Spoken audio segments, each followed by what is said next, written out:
Bonjour à toutes et à tous, bienvenue pour ce nouveau webinaire flash des jeudis des entreprises en transition. Donc, premier webinaire de l'année 2025 qui porte aujourd'hui sur la RSE et la marque employeur, donc avec une présentation actualisée des dispositifs proposés et de nouveaux témoignages d'acteurs économiques. Ce webinaire, il est enregistré. Vous pourrez retrouver le replay qui sera disponible via le lien que je vais vous mettre tout de suite dans l'onglet conversation. Donc, n'hésitez pas durant le webinaire à poser vos questions via cet onglet. On y répondra au fil de l'eau si possible ou bien en fin de webinaire. Je vais laisser la main tout de suite à Monsieur François Chollet, vice-président de Toulouse Métropole, pour introduire ce webinaire. Oui, merci Anaïs. Donc, bienvenue à toutes et à tous. Donc, juste quelques mots d'introduction avant d'aborder le sujet d'aujourd'hui.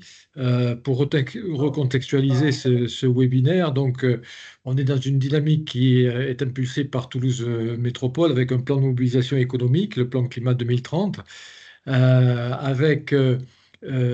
qui s'insère dans la dynamique de la stratégie globale du plan climat et énergie territoriale de la métropole, avec ses 120 actions, avec des objectifs d'atteindre collectivement des objectifs territoriaux à l'horizon 2030, moins 40% de gaz à effet de serre, d'émissions de gaz à effet de serre, moins 20% de consommation énergétique, doubler la part locale des énergies renouvelables, et fournir aux acteurs économiques un catalogue d'ingénierie, de services en faveur de la transition écologique à travers une plateforme pour un accès simple. Et je vous conseille très sincèrement d'utiliser cette plateforme qui est disponible via le lien que vous trouverez dans l'onglet de conversation. Merci de la tester et de nous renvoyer vos idées, vos retours. Bon, le but aussi, c'est de maintenir une dynamique partenariale avec des retours d'expérience partagés. C'est l'objet de ces webinaires, avec cette idée de partage des bonnes pratiques. Et puis enfin, c'est encourager et valoriser l'engagement des acteurs économiques via une charte qui est disponible, qui est une charte d'engagement réciproque entre Toulouse Métropole et votre entreprise et par laquelle nous nous engageons. Donc n'hésitez pas, si vous y adhérez, à la signer, à nous en parler en tout cas. Ce pacte climat co-organise des webinaires en partenariat avec la CCI et la Chambre des métiers de la Haute-Garonne, et je les remercie de ce partenariat qui est fructueux, continu et très assuré depuis maintenant plusieurs années. Donc ces webinaires, ils ont pour but d'être pratiques, de ramener des témoignages à travers des témoignages d'expérience, de ramener des idées, des solutions chez les personnes qui ont des difficultés à trouver les bons interlocuteurs, à manquer de temps et de moyens, qui se heurtent à une complexité administrative qui est parfois importante. Alors, dans ce cours de cette année, nous avons à vous proposer 5 webinaires que vous avez en rose ici sur la frise de temps. Celui d'aujourd'hui, le 3 avril, pardon, sur la mobilité durable, le 5 juin sur l'économie circulaire et l'économie sociale et solidaire, le 2 octobre sur le bilan des émissions de gaz à effet de serre et sur l'énergie, le 13 novembre sur la biodiversité et le 4 décembre sur l'adaptation au changement climatique. Et parallèlement, nous avons prévu 4 ateliers thématiques de 3 heures, dont le premier est programmé le 4 avril, dans lesquels donc seront échangés avec vous, avec les participants et avec vos entreprises. Nous échangerons sur différentes thématiques et le premier atelier sera consacré au plan d'action et d'accompagnement au changement. Nous vous invitons d'ores et déjà, et vous voyez, c'est la date qu'il y a au milieu, en haut, hein, à la rencontre climat pour le 3 juillet au matin. C'est la rencontre Pacte Climat. C'est le fête de cette année qui aura lieu donc à l'auditorium de la médiathèque de Toulouse.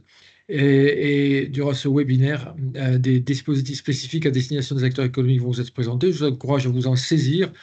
Et puis, nous restons donc à votre disposition pour interagir avec vous en direct. N'hésitez pas et je vous souhaite un excellent webinaire. Merci beaucoup, Monsieur Chollet, pour cette introduction. Alors aujourd'hui, à l'ordre du jour, donc on aura une intervention de Julie Lucaora, donc la Direction générale des entreprises, sur le portail RSE, suivi d'une intervention de Per Papex sur les matinées RSE co-organisées par Toulouse Métropole et la CCI. Ensuite, c'est la CMA, donc Fanny Potanic, qui interviendra pour vous présenter l'outil OIRA sur le sujet des risques professionnels. Interviendra ensuite donc la CCI Toulouse Haute-Garonne sur le DIAG-RH, donc un accompagnement gratuit des TPE-PME pour la marque employeur, avec un témoignage de l'entreprise Assos avec Madame Eni qui est là aujourd'hui. Et enfin, Nogara Vive, collègue de Toulouse Métropole, nous présentera l'offre de services globale de la direction emploi insertion et sur le forum des métiers de la transition écologique de l'année 2025. Donc, je vais laisser tout de suite la main à Julie Lucaora pour nous présenter le portail RSE et tous les enjeux en lien avec la question de la CSRD. Bonjour à toutes et à tous, donc enchantée d'être là et merci pour l'invitation et de me permettre de parler du portail RSE. Donc le portail RSE, qu'est-ce que c'est? C'est un service public numérique qui est accessible à toutes les entreprises et qui a pour but d'accompagner toutes les entreprises pour connaître leurs obligations RSE et pour pouvoir se mettre en conformité. Donc le portail RSE est venu s'inscrire en fait dans un contexte législatif qui est de plus en plus riche et qui, comme vous pouvez le voir sur cette frise, qui s'étoffe tant sur le niveau national qu'au niveau européen. Donc en France, c'est depuis 2001 qu'il y a des obligations extra-financières avec la loi NRE que vous pouvez voir. Et en fait, s'en est suivi de nombreuses autres réglementations, tant françaises qu'européennes, dont en 2022 la CSRD que vous devez connaître. Et c'est dans ce cadre-là que le portail s'inscrit. Vous pouvez passer à la slide d'après, s'il vous plaît. Et donc, l'observation qui a été faite, c'est qu'aujourd'hui, il y a plus de 60 000 entreprises en France qui sont concernées par ces obligations réglementaires, donc pas que la CSRD, mais vraiment sur d'autres obligations. Donc, je vous en parlerai plus tard, mais sur le portail, il y a 9 réglementations pour le moment.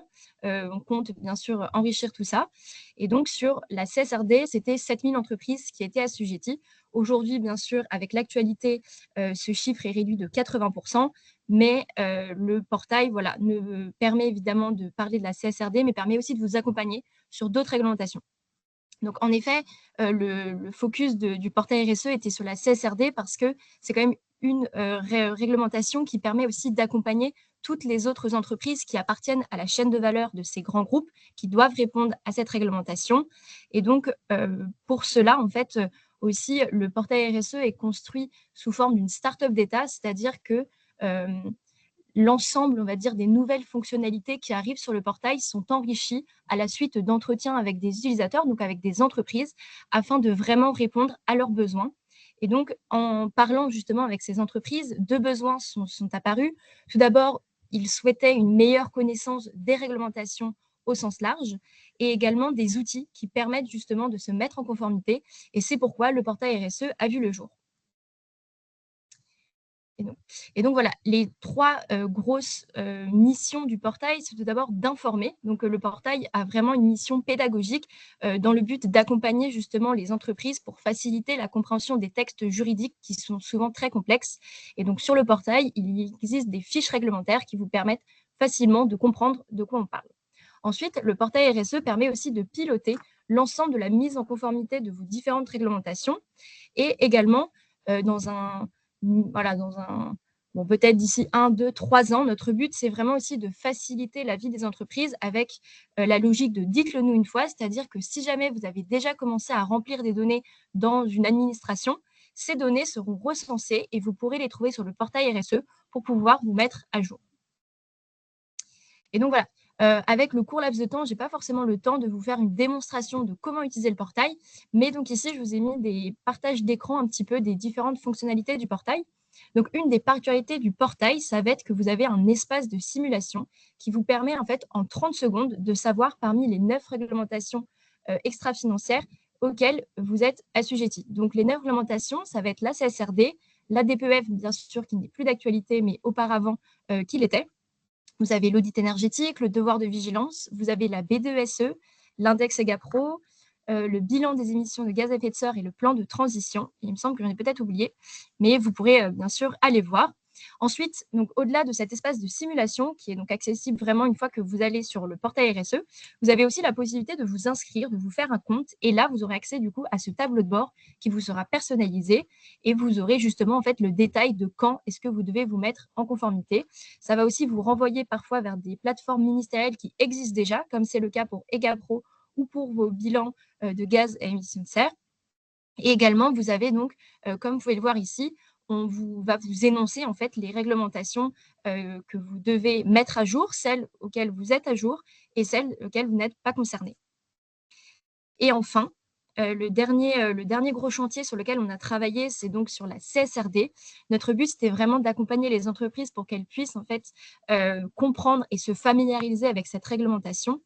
Et donc, on a construit en fait un guide pédagogique de A à Z qui permet vraiment d'accompagner les entreprises pour pouvoir bien comprendre qu'est-ce qu'elles doivent faire. Et également, on a mis en place un tableau de bord et donc un espace où vous pouvez vous mettre en conformité. Donc, on a créé différents outils qui vous permettent justement d'avoir de la méthodologie et des outils pour pouvoir vous mettre en conformité. Et pour finir, donc bien que je parle beaucoup de CSRD, le prochain projet du portail RSE, ça va être de mettre en fait toutes les normes volontaires, donc on appelle VSMI. Donc on attend bien sûr les indicateurs de l'EFRAG, qui est l'organisme qui crée justement ces normes de durabilité. Et une fois qu'on aura justement ces indicateurs, on les mettra sur le portail et ce qui permettra en fait aux entreprises de se mettre en conformité directement sur le portail avec les indicateurs de ces normes volontaires. Merci beaucoup, Julie, pour toute cette présentation sur le portail RSE. Si vous avez des questions, hein, n'hésitez pas dans l'onglet conversation. Julie pourra y répondre. On va poursuivre. Alors, mon collègue de la CCI n'a pas pu se joindre à nous pour ce webinaire, donc je vous fais le relais de cette information. Mais en lien toujours avec les sujets de la RSE, sont organisés dans le cadre de la convention de partenariat Métropole de l'économie circulaire, des matinées RSE, donc qui sont gratuites hein, pour les entreprises. Et donc, voilà, petite information sur la prochaine qui aura lieu le 20 juin 2025, donc à la CCI de Toulouse, de 9h à 11h. Donc voilà, si ce sujet-là de la RSE vous intéresse particulièrement, je vous encourage à y participer et je vais vous mettre le lien d'inscription également dans l'onglet conversation. Pour la suite, je vais laisser la main à Fanny Potanic de la CMA pour nous présenter l'outil OIRA sur l'évaluation des risques professionnels. Oui, bonjour à toutes et à tous. Merci Anaïs. Donc moi, au niveau de la chambre de métier, j'ai pour mission d'accompagner les entreprises dans la prise en compte de leurs enjeux environnementaux et de la santé et sécurité au travail. Donc avant de vous présenter OIRA, juste quelques éléments de contexte et pourquoi vous présenter cet outil. Puisqu'en fait, une entreprise qui met en pratique la RSE doit traiter les 7 questions centrales de l'RSE, dont la question des relations et des conditions de travail. C'est pourquoi il nous est paru intéressant et opportun de vous présenter l'outil OIRA, qui est un outil qui va permettre aux entreprises de faire leur évaluation des risques professionnels. Donc, l'évaluation des risques professionnels, voilà, l'évaluation des risques professionnels, c'est une obligation pour toutes les entreprises qui ont des salariés, des apprentis, des stagiaires. Mais dans le cadre d'une démarche RSE, c'est vraiment le point de départ de la prévention dans l'entreprise, puisque dans la logique de cette évaluation des risques qui est d'analyser avec les salariés les différentes unités de travail, de voir les risques, d'identifier les risques, de faire en sorte de les éliminer ou de les limiter en mettant en place des mesures organisationnelles, de formation, changement de process ou de matériel. C'est vraiment une opportunité de l'entreprise et le point de départ de sa démarche de prévention. Et ça permet surtout d'améliorer sa performance et de fidéliser ses salariés, puisque voilà, une entreprise qui met en place des actions de prévention les salariés ont plus envie d'y rester, ce qui est normal. Donc l'outil OIRA. Donc l'outil OIRA, c'est un outil qui a été développé par l'assurance maladie et les organisations professionnelles. C'est un outil qui est en ligne, gratuit, qui a une entrée sectorielle.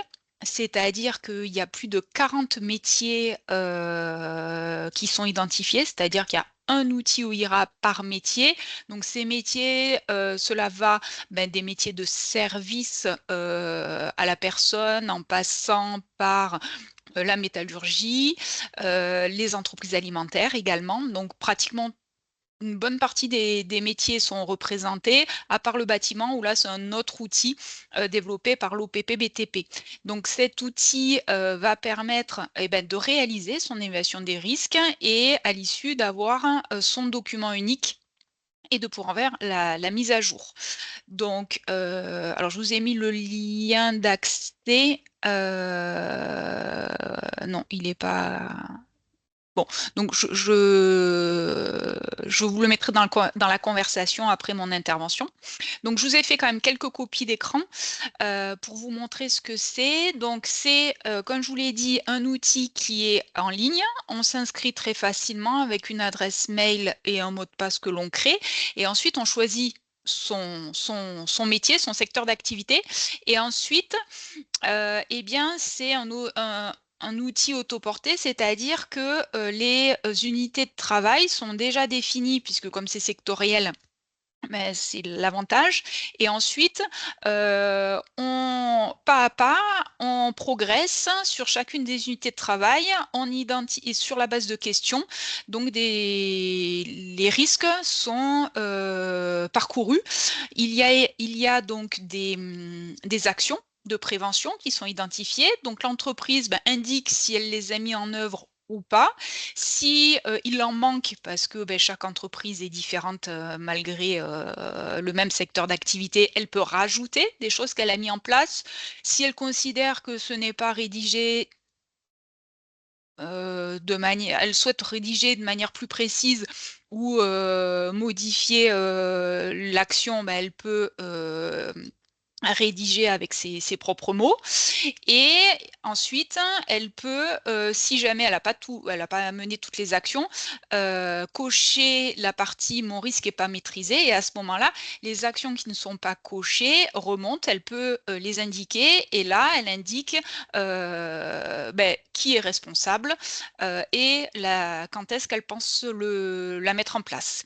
Et elle, donc, au fur et à mesure, tous les postes de travail sont vus et au fur et à mesure, un plan d'action est bâti. Il y a beaucoup de recherches, de données aussi et de veille réglementaire. Donc, il y a beaucoup comment dire, d'informations avec des liens vers des guides également sur chacun des points. Et à l'issue, donc, il est téléchargeable un rapport qui est en fait le document unique. Donc là, je vous ai mis un exemple de prothèse dentaire, par exemple, où là, sont regroupées toutes les réponses de l'entreprise en fonction des postes de travail, des actions de prévention déjà mises en œuvre et celles prévues. Et le plan d'action est aussi téléchargeable.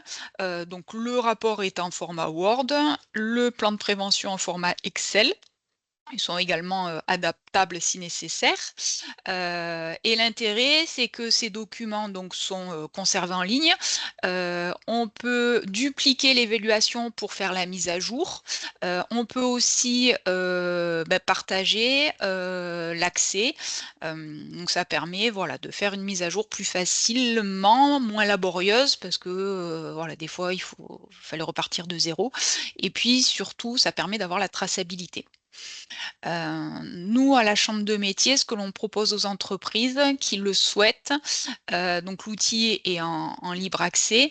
Nous, on propose des ateliers collectifs, souvent par métier, qui permettent la prise en main de l'outil, de se regrouper avec des professionnels du même secteur d'activité. Comme ça, on peut partager aussi ses bonnes pratiques. Ça crée une émulation, c'est intéressant. Et puis, concrètement, on a son évaluation des risques professionnels réalisée et on propose aussi un conseil individualisé en entreprise cette fois, toujours sur la base de l'outil, parce que moi, ça fait une vingtaine d'années que je travaille sur la santé et la sécurité et accompagner les entreprises. Et honnêtement, concernant l'évaluation des risques professionnels, l'outil est bien fait et très accessible. Voilà ce que je voulais vous dire sur l'outil OIRA. Donc, je vous Merci. mets dans le fil de discussion le lien. Super Fanny, merci beaucoup pour cette présentation. Je vois aussi que dans l'onglet conversation, on a une question plutôt au sujet du portail RSE. Donc, je vais laisser Julie Lucaora y répondre peut-être et après on pourra passer à la présentation de la CCI. Une question, est-ce obligatoire de s'enregistrer dans le portail RSE? Alors, c'est pas obligatoire forcément de vous inscrire. Vous pouvez consulter tout, que ce soit tout le contenu pédagogique ou alors juste la simulation en 30 secondes. Mais si jamais vous voulez vraiment avoir une personnalisation pour connaître les dates et les différentes réglementations de manière précise et aussi utiliser les outils de mise en conformité, là, dans ce cas-là, oui, vous pouvez donc vous créer un compte. Mais sinon, si c'est obligatoire au niveau gouvernemental, c'est vraiment, enfin, pas du tout, c'est pas du tout obligatoire. C'est vraiment un outil aux mains des entreprises. Et en rien, c'est une obligation étatique ou de vous inscrire sur le portail. Très bien, merci beaucoup pour ce complément. En fait. Je vais laisser la main à Louis Silvera de la CCI et je vois aussi qu'on a une question en parallèle sur l'outil OIRA. Fanny, je te laisse y répondre peut-être par écrit dans l'onglet conversation pour qu'on puisse poursuivre les interventions. Louis, vous pouvez y aller. Merci. Bonjour à toutes et à tous. Merci à la métropole de Toulouse déjà de l'invitation. Moi, je suis ici pour vous présenter l'accompagnement RH que peut vous proposer la CCI de Toulouse, notamment sur la marque employeur. Déjà, je vais vous présenter très rapidement le service emploi RH donc on est 3 chargés de mission RH. Et on accompagne les entreprises du territoire à structurer et à développer leurs ressources humaines. Ah, attendez, j'arrive dans 2 petites secondes, excusez-moi.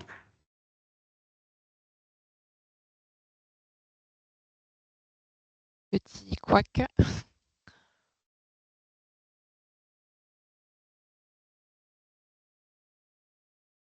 Est-ce C'est que bon. vous nous Est-ce que vous entendez? m'entendez? Oui, Oui, c'est on bon. vous entend très bien. C'est bon, Excusez-moi. pas de souci. Du coup, aujourd'hui, je vais vous présenter plus spécifiquement le DIAG RH. Donc, c'est un accompagnement qu'on propose en partenariat avec le FSE, donc le Fonds social européen, ce qui nous permet de proposer cet accompagnement de manière prise en charge pour l'ensemble des entreprises du territoire de moins de 300 salariés. Donc, via ce diag RH, on va pouvoir aborder l'ensemble des thématiques RH ou se concentrer plus spécifiquement sur la marque employeur. Donc, par marque employeur, on entend l'image qu'a l'entreprise en tant qu'employeur et qui va lui permettre et d'attirer des profils cohérents et de fidéliser les salariés qui sont déjà en poste. Donc, sur ce diag RH, l'idée, c'est de pouvoir analyser l'ensemble des pratiques RH de l'entreprise, de pouvoir identifier des points forts et des axes d'amélioration, et d'arriver à une proposition d'un plan d'action qui sera opérationnel et personnalisé à l'entreprise, avec des outils, une méthodologie et des contacts qui vont être associés à ce plan d'action. Le diag-RH, il se déploie en 3 grands rendez-vous. Un premier qui va permettre de récolter l'ensemble des informations dont on va avoir besoin pour réaliser ce diagnostic. C'est concrètement sous forme d'un échange, soit avec le chef d'entreprise, soit avec un membre de la fonction RH. L'idée, c'est de pouvoir du coup apprécier l'ensemble des pratiques RH, soit dans leur ensemble, soit celles qui ont un lien direct avec la marque employeur, et d'arriver à un deuxième rendez-vous où on va restituer ce diagnostic et proposer le plan d'action opérationnel et personnalisé à l'entreprise. Ensuite, il y a un troisième rendez-vous qui, lui, va servir à amorcer ou à mettre en place une des actions qui auraient été préconisées dans ce plan d'action. Donc, comme je vous l'ai indiqué, on va pouvoir, au cours de ce diag, traiter l'ensemble des thématiques RH ou se concentrer, s'il y a un intérêt spécifique pour leur marque employeur, sur les thématiques qui ont un lien avec la marque employeur. Donc là, on va pouvoir faire ce travail opérationnel sur la marque employeur par plusieurs axes. On va pouvoir travailler sur le renforcement de l'attractivité de l'entreprise, sur des actions de fidélisation des salariés et sur une stratégie de promotion de la marque employeur. Je vous ai indiqué là plusieurs exemples d'accompagnement qui vont s'adapter en fonction de la taille de l'entreprise, du secteur d'activité, de la maturité qu'a l'entreprise sur cette question de la marque employeur. Donc, on va vraiment pouvoir s'adapter à différentes situations et on a un panel d'actions possibles qui va pouvoir varier. Donc, on va pouvoir notamment travailler sur une identité employeur avec un travail sur les valeurs de l'entreprise, mais vraiment côté ressources humaines. Qu'est-ce qui est véhiculé dans la gestion des ressources humaines par l'entreprise? On a aussi ici le lien avec la RSE qui est mis en place avec l'engagement RSE euh, en lien avec la marque employeur, l'engagement dans une politique de diversité et d'inclusion. Donc, on va vraiment là travailler sur tous ces axes-là. Ensuite, on va pouvoir travailler sur un processus de recrutement et d'intégration en le structurant, ce qui va aussi permettre d'améliorer cette marque employeur.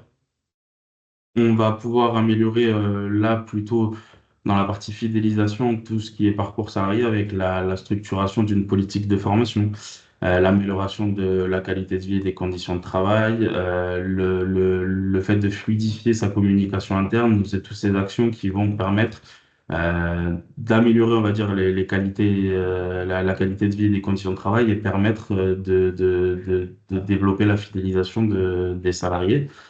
Et une fois que toutes ces actions seront mises en place et construites, on va pouvoir parler de promouvoir cette marque employeur en interne, mais aussi en externe pour renforcer l'attractivité de l'entreprise.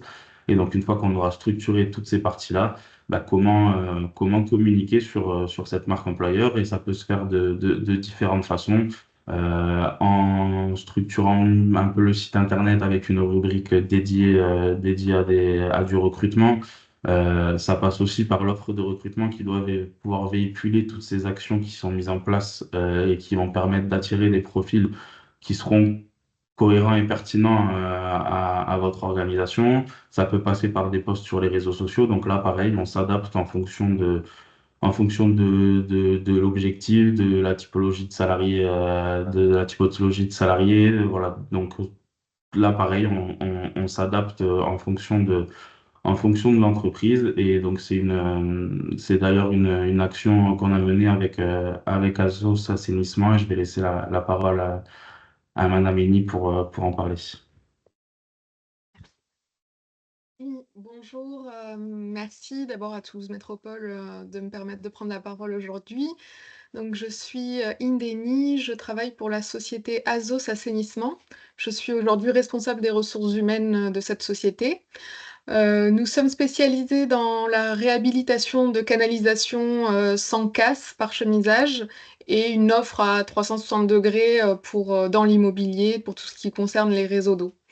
Avant de témoigner spécifiquement sur le pass RH, sur le DIAG RH, pardon, je voulais faire juste un petit lien avec tout ce qui s'est dit précédemment sur la RSE et dire peut-être aux acteurs ou aux dirigeants de petites entreprises ou de PME qui regarderont ce webinaire que même pour les petites et les moyennes entreprises, il est tout à fait possible d'avoir des actions très concrètes en termes de RSE, que ce n'est pas que un jargon pour faire beau sur du papier. Nous, par exemple, alors en lien avec notre activité de réhabilitation de canalisation, on a tout ce côté diminution des déchets qui nous permet vraiment de sensibiliser et nos salariés et nos clients à cette problématique.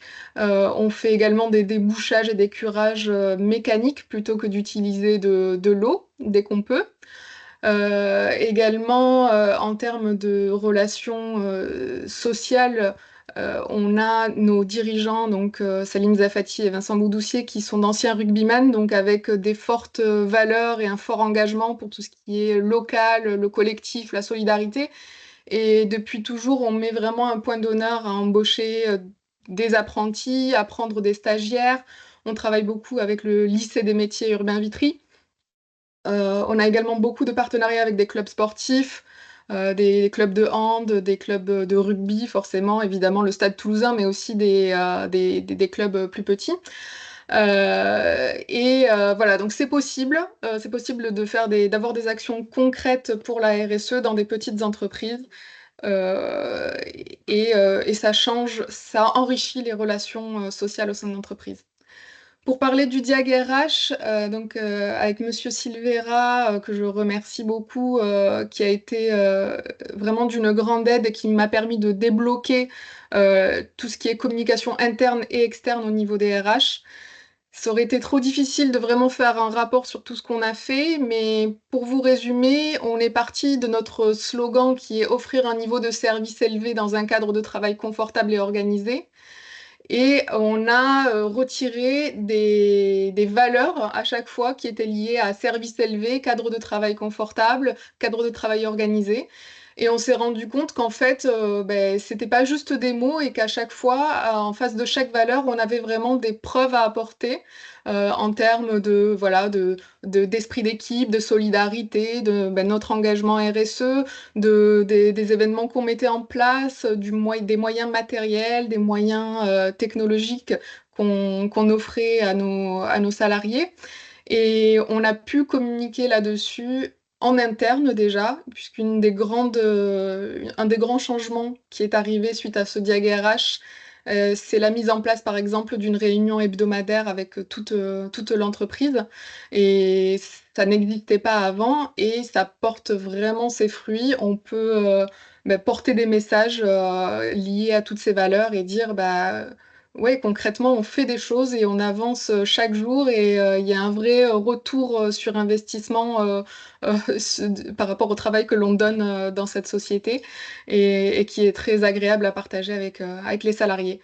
Et en externe, ce DIAG RH nous a permis de mettre en place un plan de communication externe, notamment sur notre site internet avec une page Nous rejoindre, et également avec une communication pour les réseaux sociaux, LinkedIn notamment.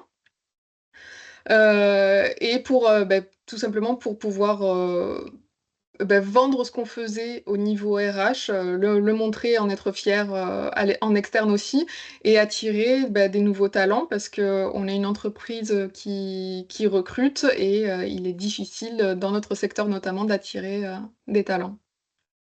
Merci beaucoup pour ces témoignages très riches, Madame Henny. Peut-être une info à donner par Monsieur Ouais. Silvera et après on suivra. Oui, juste pour terminer, donc là, merci Madame Eni. Et donc là, on a parlé de tout ce qui était accompagnement individuel. On a aussi une partie d'accompagnement collectif avec l'organisation à peu près tous les mois de matinées RH où sur des thèmes différents et variés, on fait intervenir des experts de chaque matière. Et il s'avère que la prochaine qui a lieu le 25 mars, et sur la marque employeur avec comme thématique exacte développer et faire vivre sa marque employeur, quel levier pour quelle finalité. Elle sera animée par Pauline Christ et par Anaïs Matonnier, donc deux consultantes, l'une experte, on va dire, de la partie plutôt attractivité et l'autre plutôt de la partie fidélisation. Donc avec un regard croisé sur ces deux pans de la marque employeur. Voilà, donc si vous souhaitez vous y inscrire, n'hésitez pas. Je vais vous mettre le lien d'inscription dans la conversation, comme ça vous l'aurez si vous souhaitez vous inscrire. Merci. Super. Merci beaucoup. Noga Raviv, je te laisse la main pour la présentation de l'offre de service en matière d'emploi.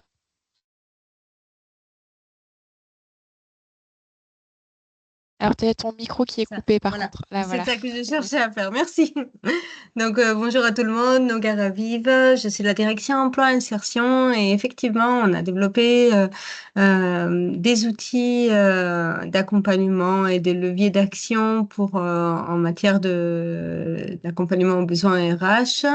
Et on a une dimension qui est stratégique pour notre direction autour des métiers de la transition écologique et que je vais vous présenter très succinctement Notre enjeu, c'est aujourd'hui d'animer un réseau d'entreprises et d'acteurs autour de la transition écologique et plus particulièrement de la transition écologique juste, parce que on a un enjeu fort d'inclusion dans cette démarche et donc de cibler un ensemble de publics. Nous, Direction Emploi Insertion, on est une direction de droit commun. Qu'est-ce que ça signifie, ce terme juste pour vulgariser, ça veut dire que tous les publics sont nos publics.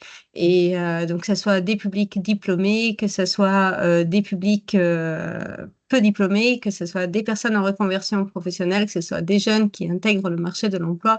Voilà, vraiment une diversité de profils. Et c'est pour ça qu'on a besoin de vous, on a besoin d'entreprises diverses autour de ces thématiques.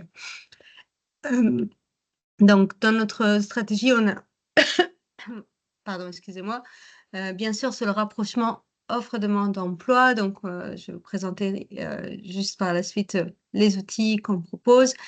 On a un enjeu de promotion de ces métiers de la transition écologique et de renforcer la visibilité et puis aussi parfois de casser certaines représentations parce que on constate encore aujourd'hui que pour beaucoup de personnes, ce n'est pas forcément évident de savoir quels sont les métiers de la transition écologique, qu'est-ce que ça implique, quels sont les métiers, les compétences, etc. Et puis la question de l'inclusion, j'en ai parlé, mais nous, c'est vraiment une volonté forte qu'on puisse aller un peu plus loin ensemble, justement, pour y répondre. On peut passer à la slide suivante, s'il te plaît, Anaïs. Donc, en termes d'actions qu'on a pu mettre en place, et j'imagine que vous aurez le PowerPoint, donc vous pourrez, si vous êtes intéressé, cliquer sur la petite vidéo qui vous est présentée pour pouvoir mieux connaître le forum que nous avons pu mener en décembre 2023. Donc, c'est un forum qu'on fait tous les 2 ans parce que c'est un grand événement. À la première édition, on a eu plus de 1800 participants et 360 exposants de 122 structures différentes. Donc c'est pour ça que la prochaine édition a lieu en novembre 2025. Et voilà, dès que vous proposez une offre d'emploi en lien avec la transition écologique, vous êtes concerné. Donc, si vous êtes intéressé, n'hésitez pas à me contacter. On a aussi des actions de sensibilisation. On soutient plusieurs structures pour ces sujets et des expérimentations. Cette année, on va lancer un marché pour insérer des publics éloignés de l'emploi dans les métiers de l'économie circulaire dans le BTP. Et puis, l'enjeu, c'est pas que nous réalisons toutes les actions et c'est pour ça qu'on travaille avec une multitude de partenaires pour que en fait ces actions puissent être essaimées et de façon un peu systématique dans les événements du territoire. Alors, on peut passer à la slide suivante, s'il te plaît, Anaïs. Aujourd'hui, ce que nous souhaitons surtout proposer en 2025, c'est un plan d'action qui est adapté en fonction de votre niveau d'engagement, du niveau d'engagement souhaité. Donc, il n'y a aucune obligation. Chaque participation pour nous est très positive, mais l'enjeu, c'est aussi de vous montrer qu'on peut aller plus loin ensemble. Donc, premier niveau d'engagement, on est vraiment sur la participation à nos actions. Donc, que ce soit, on a une plateforme, vous avez tous les liens qui fonctionnent dans le document, donc vous pourrez aller les regarder par la suite. Par manque de temps, je ne vous les présenterai pas aujourd'hui, mais n'hésitez pas. Donc, on a une plateforme emploi qui permet, voilà, c'est une plateforme un peu classique, mais avec des outils assez intéressants, justement pour rencontrer des candidats. Donc, vous avez tout à fait la possibilité de vous inscrire dans cette plateforme. Et puis, un point intéressant, c'est qu'il y a la possibilité de mettre en avant votre entreprise avec des pages entreprises dédiées.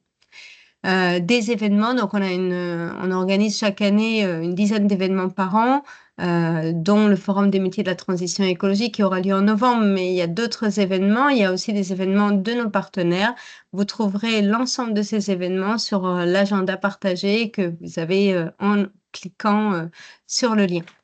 On a un deuxième niveau d'engagement, c'est plutôt le niveau implication. Là, on est sur la découverte des métiers, que ce soit par le témoignage de son métier, par des visites d'entreprise ou encore par la proposition d'immersion et des stages. C'est très, très utile parce que ça permet aux au public de valider un projet professionnel, de se dire, ah tiens, ça c'est un métier qui m'intéresse.